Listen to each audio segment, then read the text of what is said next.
Então, pessoal, olha que bela iniciativa da Prefeitura de Juazeiro do Norte. Colocar uma casa do Papai Noel com o Papai Noel ali, ó, para tirar foto com as crianças. Pois vem aqui, olha que maravilha, ó. Convido você para vir aqui na Praça Padre Cícero, tirar foto com o Papai Noel, não paga nada.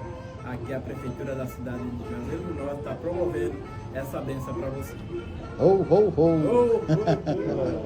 Até o dia 25 estarei aqui. Então, pessoal, vem aqui, olha que maravilha, que coisa, que luxo, pessoal. Você não precisa ir pro shopping, não. Vem aqui para a Praça Padre Cícero, que a Prefeitura está disponibilizando para você essa maravilha de cenário. Olha, uma árvore de Natal linda, um cenário maravilhoso para você tirar foto com sua criança, com seu esposo, com sua esposa.